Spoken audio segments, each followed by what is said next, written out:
It's 7:42 a.m., the 23rd of October 2025.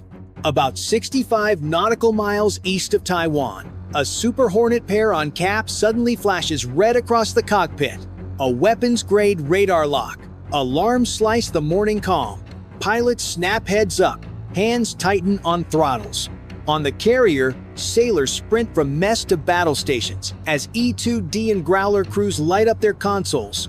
Outside, a cold electronic tone on the RWR says a J-16 has that cone of danger staring straight at them. The lead Hornet peels into low-level sea skimming just under 300 feet, trying to slip the radar line.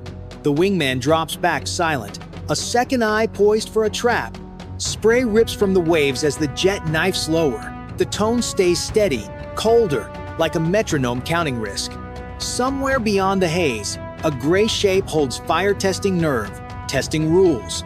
Hold fire, jam, brake, report. The ROE drills in their headsets. Nothing fires yet. Every second is a decision. Detangle, de-escalate, or fight. The next minute will tell if they can walk away or if a single pull of a trigger turns routine patrol into catastrophe. In the Western Pacific, east of Taiwan, the sky is crowded but invisible to most of the world. Cargo ships cut through lanes below, carrying everything from phone chips to grain the silent arteries of global life. Above them, U.S. Navy fighters guard the routes that keep that life flowing. Every pass, every radar sweep is a signal. We're here, and this airspace stays free. Today's CAP mission was meant to be routine 2 Super Hornets, checking a 100-mile bubble east of the island. But nothing stays routine when a J-16 shows up with its radar in kill mode. For Beijing, it's a message of dominance. For the US, it's a test of restraint. Neither side wants a fight, but both need to prove they won't blink first. One move too fast, one wrong tone on the radio, and a political flashpoint turns into global news. From the E-2D high orbit, the battle space looks calm, thin blue sea, a few radar pings. Yet in the Hornet cockpit, the world is down to one tone and one decision. Do they trust the rules of engagement or act before the other pilot does? The Growler in the backline readies its jamming pods, feeding live data through Link 16. The Aegis cruiser below tracks everything. Missiles armed but silent. Everyone's hands hover inches from action, ready, but ordered to hold. ROE is clear. No shots unless the other side shows hostile intent. That means strict radio discipline, tight MCON, and nerves of steel. The Hornets stay low to cut radar line of sight. Chaff and flares are armed but cold. Allies listen in. Insurers worry. And one stray burst could rewrite tomorrow's headlines. 2 nations stare through crosshairs, separated only by discipline. Who flinches first decides the story. If you were there, would you hold or strike? Type 1 to stay calm. 9 if you'd fire. 7:43 a.m., 1 minute after the lock alert. The J-16 holds its track, closing distance fast. Its AESA radar burning bright across the Hornet sensors. Growler, jam sweep sector 3, the lead pilot calls. A sharp tone confirms. The EA-18G is already pulsing noise into the sky, cluttering the J-16 fire control picture. On the E-2D radar scope, both sides flicker like ghosts, ECM and counter-ECM fighting in milliseconds. The Hornets drop even lower, riding the sea spray at barely 250 feet. Flying this low eats fuel fast, but it breaks radar line of sight. The lead Hornet banks hard right, exposing its radar cross-section for a heartbeat bait. The second Hornet, silent and masked by the waves, slides left and climbs just enough to flank. Bait and trap, the oldest trick that still works. If the J-16 follows the wrong jet, it'll expose its own flank to a missile envelope it can't outrun. Growler, spikes hot, still tracking. The RWR tone shifts from steady to warbling the enemy radar, narrowing its cone, preparing to simulate a missile shot. Copy, the Growler replies, deploying full band. The jammers surge, the air turns thick with energy. Onboard computers feed decoy tracks back into the J-16 scope fake Hornets, rising, fading, multiplying. The J-16 pilot can't tell which target is real, but his fire control system still hunts. In the carrier's Combat Information Center, sailors watch the data link flicker. Aegis radar tracks every blip, calculating intercept lines, SM-6 missiles ready if the lock becomes a launch. But one wrong call means escalation. The watch officer's voice stays calm. Maintain posture, no kinetic response. Back in the cockpit, sweat beads under helmets. The Hornets weave, chaff pods armed, ready to break if the tone turns to a missile launch. Hold your line, the flight lead says, voice tight. The J-16 holds two, both sides locked in a silent duel of nerves and electronics. Above, the E-2D radar operator leans closer. Bandit break, bearing 165, descending. The J-16 turns away, perhaps low on fuel or just done testing limits. Nobody celebrates yet. They keep their course, still at combat power, waiting for the sky to quiet. Then silence, no tone, no lock, only ocean noise in the headset. For now, the line holds. 7:48 a.m., 5 minutes since first contact. The radar screen's clear, but nobody relaxes. Out here, silence never lasts. The Hornets keep formation, scanning, fuel ticking down. Then, a flash on E-2D scope, the same J-16, looping back from the northeast, now with a wingman. 2 tracks, nose hot, descending fast. They're back, the controller says, calm but tight. The Hornets split. Lead dives lower, using sea clutter as a shield. The wingman climbs to medium altitude, ready to cut across their path. The Growler adjusts its jamming angle, feeding noise into the returning radar beams. Bandits, 20 miles, closing. The RWR screams again. The pilots know this drill, stay cold, stay ready, but never fire first. For a moment, both formations mirror each other, 2 nations playing chess at 600 knots. Every click of radar gain, every altitude change, is a word in a language of risk. The E-2D keeps overwatch, calling distances like a heartbeat. 15 miles, 12, 11. The air grows heavy. The Hornets could fire if they had to aim. 1, 2, 0 locked, safeties off. But the commander's voice reminds them, restraint is control. Control is survival. The J-16 fan out in a bracket maneuver, trying to force the Hornets into radar crossfire. They're pushing it, the lead says. Growler, full band jamming now. Static fills the airwaves as the EA-18G blasts interference. Onboard, systems flicker, displays dance with false returns. The pilots are flying partly blind, trusting instinct more than instruments. At that altitude, one wrong roll could mean ocean impact. G-forces squeeze lungs, sweat bogs, visors. The Hornets pull a hard brake left, a defensive weave to make radar locks harder to hold. The J-16 follow, aggressive, pressing the boundary but not crossing it. Every pass brings them closer to a mistake. Then both sides level off. The Chinese jets climb, banking east. Bandits disengaging, E-2D confirms. The Hornets hold station, still on guard. No shots, no words, just a quiet standoff fading into blue horizon. The tension eases, but the question lingers in the air like static. Was that control or hesitation?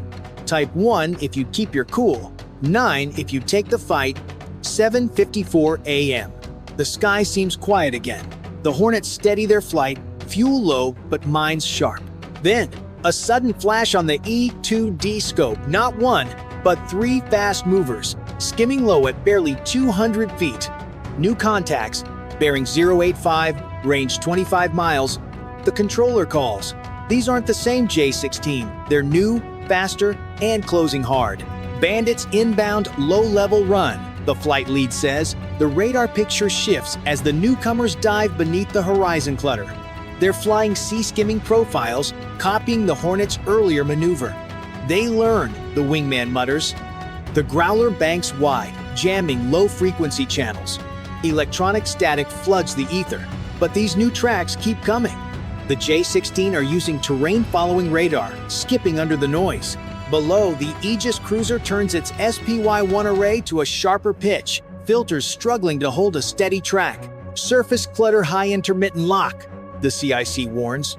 The Hornets pull into a defensive bracket, a wedge that forces the Bandits into crossing angles. Flares burst, silver clouds trailing behind in the bright morning light. "Stay low. Keep your spacing," the lead says. Then, a solid tone. "Spike! Weapons lock! High priority!" The trailing Hornet shouts. The Growler responds instantly, flooding the frequency band.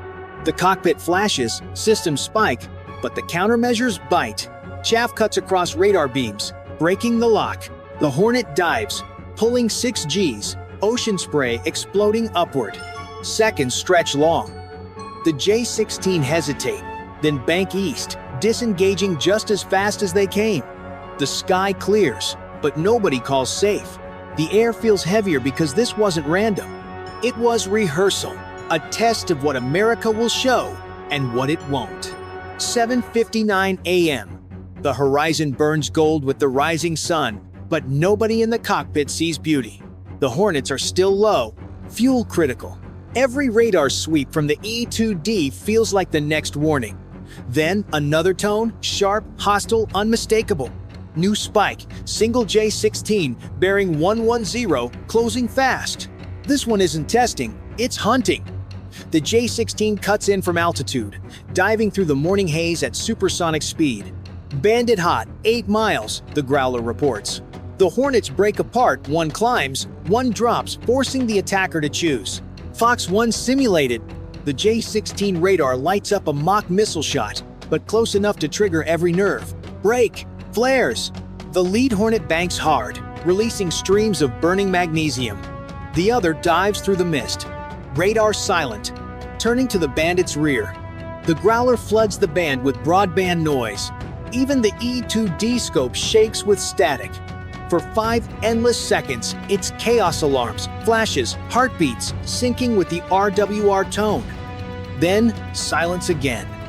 The J-16 hesitates, realizing its lock is gone. The flanking Hornet pops up at its 6 o'clock radar lock solid. "Got him cold," the pilot whispers, finger hovering over the trigger. One press, and this training-level standoff becomes real combat. Hold, the commander says through comms, voice steady but strained. No hostile act confirmed.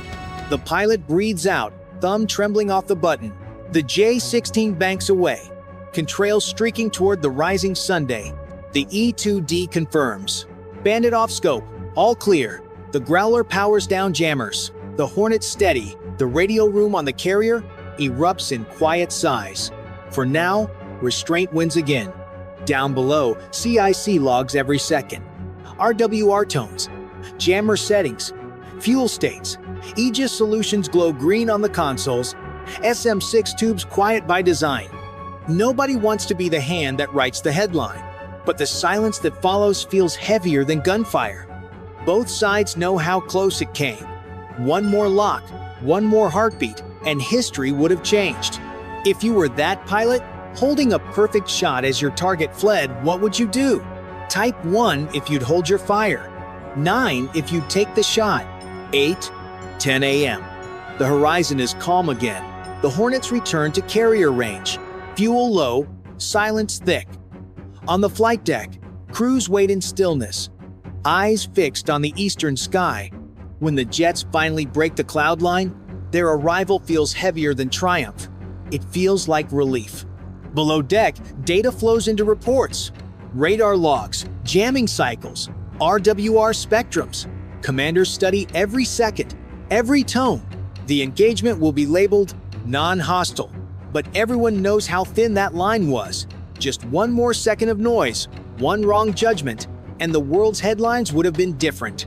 In the ready room, the pilots unstrap, sweat still cooling under their suits. Nobody brags. They review footage, flight paths, voice logs, how close it came, how calm they stayed. Discipline saved the day, one says quietly. The other nods but doesn't smile. They both know discipline only works until the next test. Across the Pacific, analysts in Beijing and Washington draw their own conclusions. For one side, it's proof of control. For the other, proof of deterrence. Between them lies a question neither can answer. How long can restraint hold before reflex takes over? The E-2D circles one last time over open water, its radar sweeping the empty sky. No more returns, no more tones. Just the hum of engines and the awareness that both sides are still out there, watching, waiting, learning. On the carrier bridge, the captain finally speaks. Log the event, send the tape, and keep the jets ready. The ocean rolls on, quiet but uneasy. The air may be calm, but under the surface, every nation's finger still hovers above a trigger. Back in operations, the report routes up the chain. Sharpen MCON drills, rehearse low-altitude bracket counters, update jammer libraries, and scrub the RWR tapes for new J16 modes. Allies receive the brief. Insurers and shippers exhale for today. This time, nobody fired. But next time, maybe one pilot won't wait. If you think restraint keeps the peace, press 1. If you think action stops the threat, press 9. It's 02:34 inches the morning, the 22nd of October 2025. Over the dark waters of the South China Sea, near Subi Reef, the air crackles with tension. On the deck of the USS Ronald Reagan, alarms explode into life. Radar operators shout as multiple blips appear fast, closing, and silent. Pilots sprint toward their F-35C, engines screaming awake. Outside, faint flashes flicker beyond the horizon missiles already in flight. This is not a drill, the captain barks. Battle stations now. Within seconds, the carrier group braces for impact. The night sky glows faint red as the first interceptors launch. Each streak of light carries a prayer. Below deck, sailors grip consoles, voices trembling through headsets. Contact at 20 miles. 10, 5. The ship shudders as countermeasures deploy. Chaff exploding in glittering clouds, then silence. A heartbeat later, a thunderous boom rolls across the sea. Somewhere out there, something just died or missed. Every man and woman aboard holds their breath. The next few minutes will decide if the Reagan survives or vanishes beneath the waves. The South China Sea is more than water and waves, it's the highway of the modern world.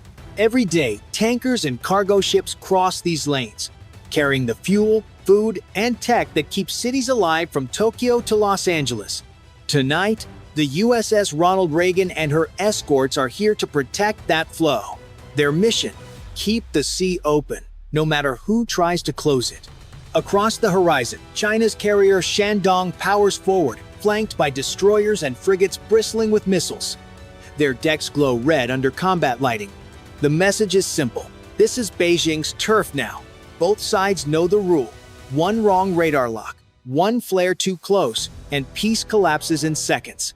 Inside the Reagan's combat center, the air feels heavy. Crew whisper updates, hands trembling over touchscreens. They've trained for this moment, but no simulation matches the reality of facing another superpower. Maintain bearing, hold radar lock. The captain orders, his voice steady but low. Every heartbeat feels like a countdown.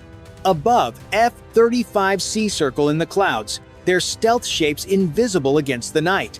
Each jet carries precision weapons that could cripple the Shandong before its planes even launch. Yet every move risks escalation. One strike could start a war that engulfs the Indo-Pacific in flames. Allied ships, Australia, Japan, the Philippines watch and wait. Every nation in the region holds its breath. Knowing what happens here decides who controls Asia's most dangerous sea. And as both fleets drift within range, the question becomes human, not political. Who fires first, and who dares to hold back? If you were in command right now, would you strike first? Hit 1 for attack or 9 to hold fire. 2:42 local time. The radar screen lights up again. 3, then 5, then a dozen new contacts racing in from the west. Confirmed hostile, a voice shouts. The captain doesn't hesitate. Weapons free. The USS Ronald Reagan turns starboard, clearing her escort's line of fire. Within seconds, the USS Preble launches SM-6 interceptors white streaks cutting through the night. Above, F-35C break radio silence and dive from the clouds. Stealth systems humming. Each jet carries 2 AGM-158C LRASM's anti-ship missiles, built to slip through defenses. Fox 3, the lead pilot calls. 2 missiles vanish into the dark, skimming the sea toward the Shandong group. The Chinese fleet reacts instantly. Red icons bloom on radar. Type 055 cruisers. Fire HQ-9B interceptors in tight waves. Engines roar like thunder. One missile hits an F-35C, disappears in a flash. Reagan, multiple inbound DF-21D trajectories detected, the ops officer warns. The dreaded carrier killers are coming. Electronic countermeasures now. EA-18G growlers flood the sky with jamming noise. For every missile above, cyber attacks clash below digital warfare in real time. The first DF-21D burns through the clouds, glowing white-hot. Destroyers intercept one, then another. One slips through. Brace for impact, the captain yells. The horizon flashes, then silence. The missile splashes short, spoofed off course. The bridge erupts in brief cheers. Growlers suppress their eyes. AARGMER missiles launch, hunting enemy radars. One Type 055 goes dark. F-35C drop lower, hugging the waves. A second LRASM salvo fires, timed with chaff bursts from escorts to overload Chinese sensors. The surface picture fractures. Sea drones and fast boats surge ahead of the Shandong, their wakes blending with torpedo trails. CIWS guns chatter. Tracers rip the dark. One USN missile finds a target, a frigate erupts in flame. But new blips appear low, fast, coming from two directions at once. The CIC falls silent. Are they leakers? Or bait for something worse? The next move will decide who holds the South China Sea tonight. 2:56 local time. The ocean is chaos. Smoke and fire drift across the waves where ships once stood. The Reagan's radar is thick with cluttered ghost echoes, false tracks, and too many real ones. Second wave inbound, the air defense officer shouts. It's not over. More F-35C scramble from the carrier, engines shrieking as catapults launch them into the night. Below deck, sailors reload missile tubes and patch shrapnel holes with trembling hands. Every few minutes, a metallic thud shakes the hull, a reminder of how close the last hit came. On the Chinese side, the Shandong turns hard to port, trailing smoke but still fighting. Its escorts push forward, launching YJ-18 anti-ship missiles in rapid salvos. Their flight paths skim the sea, weaving like serpents. Multiple inbound 30+, comes the next call. The horizon lights up with streaks of flame. The Reagan responds in kind. SM-6 leap from the destroyer's launchers. Close in guns blaze non-stop. Each burst rips apart another incoming track, but the numbers don't stop. We're getting saturated, someone yells. Keep shooting, the captain answers, eyes fixed on the tactical display. Overhead, EA-18G jam new signals. But Chinese drones slip through low and fast. Two crash into the sea, one slams into an escort's deck, detonating in fire and shrapnel. The blast rocks the formation. The captain steadies his voice. Damage control now! Minutes blur together. The bridge smells of smoke and sweat. Crew members shout status reports, half drowned by the thunder outside. Lost radar link with Spruance. Re-establishing through relay. Another hit lands, close water sprays the command windows. Still, the formation holds. Then, through the static, a new tone. Enemy carrier radar fading. Possible mission kill. The room freezes. They might have crippled the Shandong, but nobody celebrates. Everyone knows what comes next: retaliation. In the distance, new blips appear, climbing fast. Land-based launch tracks DF-26 long-range missiles from the mainland. The battle isn't over. It's only widening. The captain exhales. All stations, prepare for another wave. Outside, the sea burns red, the night alive with thunder. If you were here now, would you push forward or pull back? Comment 1 to strike or 9 to regroup. 3:12 local time. For a moment, the battlefield quiets. Smoke drifts over the waves, fires dimming on the horizon. The Reagan's crew exhales, systems reboot, pilots refuel. It feels like a pause. It isn't. Unknown contacts, bearing 185 low altitude, the radar chief calls. At first it looks like debris. Then speed spikes Mach 1.5, closing fast. Not missiles, someone mutters. Sea skimmers. The room goes cold. China has unleashed something new, autonomous drones, the size of jet skis, armed with explosives. They fly barely 10 feet above the surface. Too low for radar, too fast for guns. One splits into four. They're swarming. Telemetry shows micro jammers on their noses, blinding short-range sensors and spoofing range gates. Activate close defense. CIWS cannons roar, slicing the dark with fire. Some drones explode mid-air, others keep coming, skipping across waves. One slams into Preble's stern fireball. Another clips an F-35C on Reagan's deck, erupting in flame. Crew dive for cover as fire spreads. Hard to port! The Reagan turns sharply. Damaged teams rush topside, fighting heat and panic. Allied ships report the same hundreds of sea-skimming drones from all directions. This isn't random, the intel officer warns. They're coordinated, AI-guided. The sea itself has become a weapon. The captain steadies his voice. If they can adapt, so can we. Counter. Drone code uploads. Jammers pulse through the air. Slowly, the swarm breaks apart, signals fading one by one. Sonar pings catch a faint metallic thrum to the south, like engines wrapped in a blanket. Beyond radar range, something larger moves slow, deliberate, and closing fast. Not a drone. Something else. 3:28 local time. The sea trembles again. Sonar pings multiply. Something huge is coming from the south. Surface contact confirmed, the operator says. The screen fills with outlines, one massive shape, surrounded by smaller ones. The captain leans forward. That's no drone. It's a submarine, and it's surfacing. Water erupts as a dark hull breaks through. A Chinese Type 096 nuclear sub, its missile hatches open.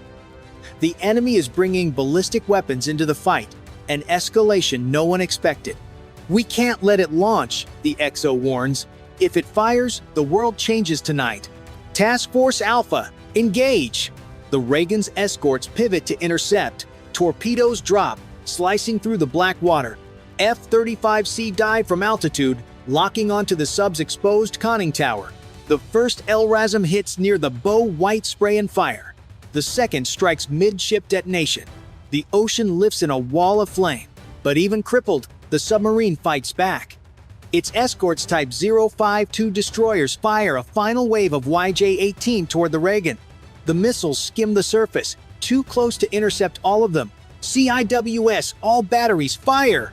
Guns thunder, the carrier shakes under the recoil. One missile explodes early, another slams into the sea, but one keeps coming.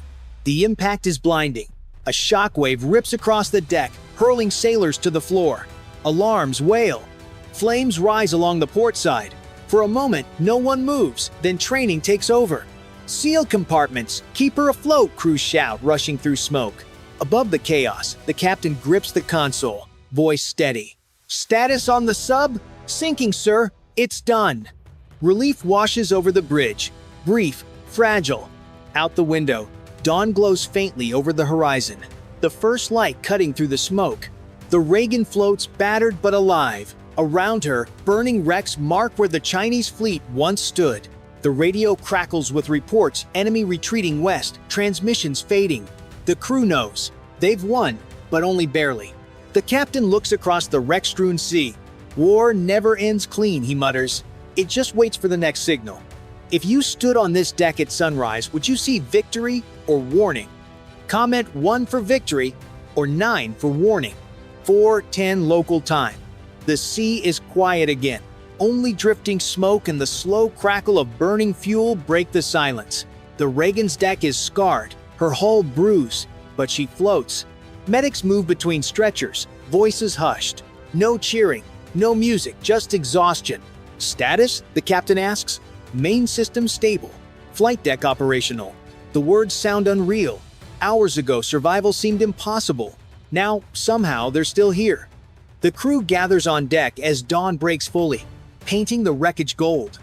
Around them, the South China Sea lies littered with debris ships, drones, fragments of both flags. The cost is enormous, but strategically, it's decisive. With Shandong lost and the Chinese fleet retreating, control of the central sea lanes returns to U.S. hands for now. Yet even in victory, unease lingers. Reports flood in. Cyber attacks spreading across communications, grids, satellites glitching, false signals bouncing from orbit.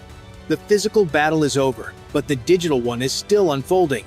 "They're not done," the intel officer says quietly. "They've just shifted fronts." The captain watches the horizon. "Then neither are we." He knows the next conflict may start with keystrokes, not missiles. The crew listens as he speaks over the intercom. "We held the line tonight, but holding it tomorrow, that's the real test." Down below, the ship's engines hum back to life. The carrier turns slowly east, heading home through calm water that hides the scars of war beneath. Above, the rising sun cuts through the haze, light glinting off torn metal and scattered life rafts. For now, the sea belongs to no one and to everyone. Victory feels hollow, fragile, fleeting. But to every sailor watching the horizon, it's proof they can still fight and still survive. If this moment feels like victory to you, comment 1. If it feels like the calm before another storm, hit 9.